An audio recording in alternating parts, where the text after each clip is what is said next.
the ruler of Dubai conducted a campaign of fear and intimidation against his former wife, forcing her to flee to London with their 2 children, the High Court has found. Sheikh Mohammed bin Rashid Al Maktoum's 6th wife Princess Haya Bint Al Hussein, 45, fled the United Arab Emirates, UAE, last April, having become terrified of her husband at the beginning of last year. The 70-year-old vice president and prime minister of the UAE, who was said to be on respectful and friendly terms with the British royal family, soon after applied for the summary return to Dubai of their 2 children, their daughter Al-Jalala, 12, and son Zayed, 8. But Princess Haya, the half-sister of King Abdullah II of Jordan, applied for the children to be made wards of court, as well as applying for a forced marriage protection order in relation to Jalala and a non-molestation order for her own protection. She asked the High Court to make a series of findings of fact about Sheikh Mohammed, in particular in relation to the kidnap and forcible detention of 2 of his adult daughters from another marriage almost 2 decades apart.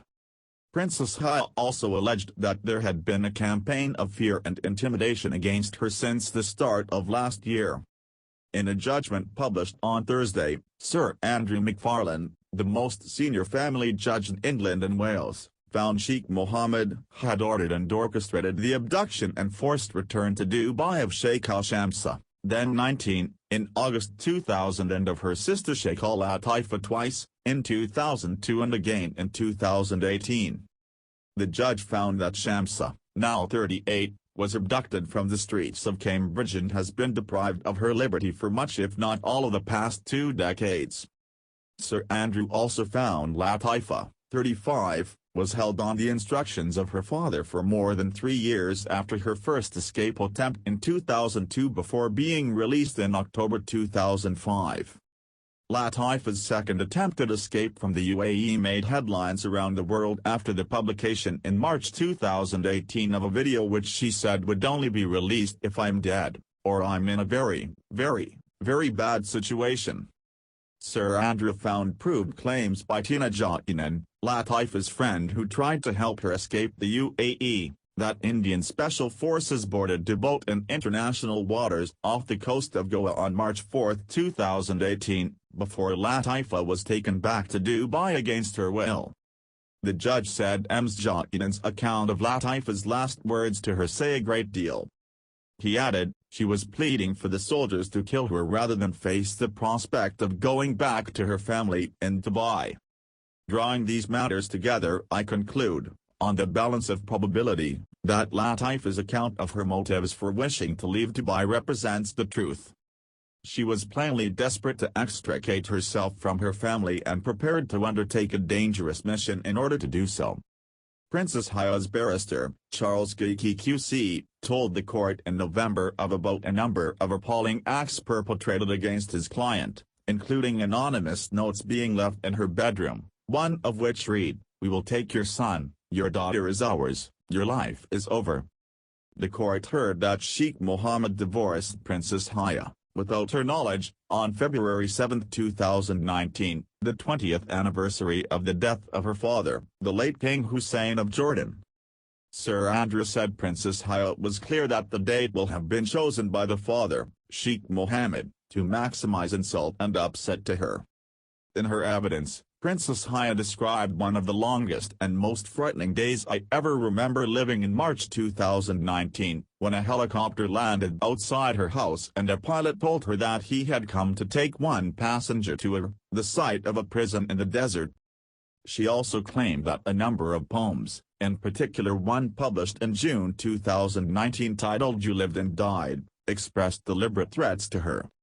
Sir Andrew said he agreed with Mr. Geeky QC's contention that the events between 2000 and the present day showed a number of common themes, at the core of which is the use of the state and its apparatus to threaten, intimidate, mistreat and oppress with a total disregard for the rule of law.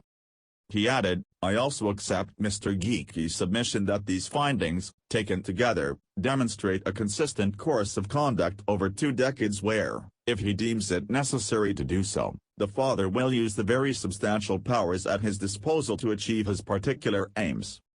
All the findings of fact, which are vehemently denied by Sheikh Mohammed, have been found to the civil standard of proof on the balance of probabilities. In a statement issued after the judgments were published, Sheikh Mohammed said, "This case concerns highly personal and private matters relating to our children. The appeal was made to protect the best interests and welfare of the children. The outcome does not protect my children from media attention in the way that other children in family proceedings in the UK are protected. As a head of government, I was not able to participate in the court's fact-finding process. This has resulted in the release of a fact-finding judgment which inevitably only tells one side of the story. I ask that the media respect the privacy of our children and do not intrude into their lives in the UK." Princess Haya also alleged that Sheikh Mohammed had made arrangements for Jalila, then aged 11, to be married to the Crown Prince of Saudi Arabia, Mohammed bin Salman.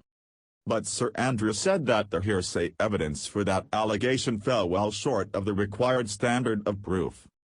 In a separate judgment, Sir Andrew ruled that assurances providing to the court by Sheikh Mohammed and the state of the UAE, waiving his immunity from English court orders, had failed to afford the children any significant level of protection from the risk of abduction within England and Wales.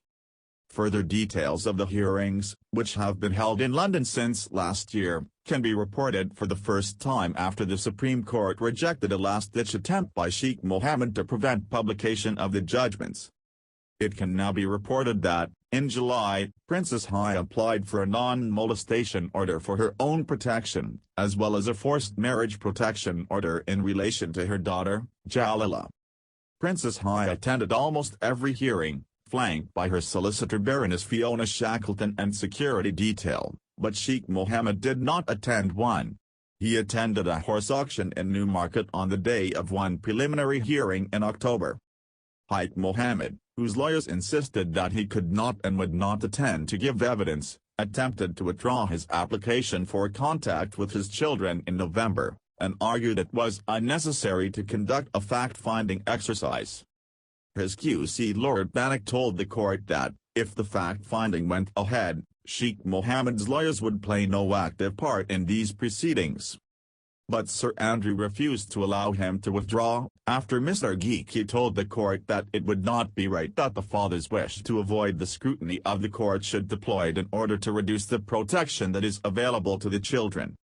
Also in November, EMS Jainan and DCI David Beck, who led Cambridgeshire Police's investigation Shams's abduction, attended to give evidence to the court. Mr. Beck previously told the BBC that he applied to visit Dubai with the intention of speaking to Shamsa but that his request was rejected in 2001, adding, "I was never given a reason why."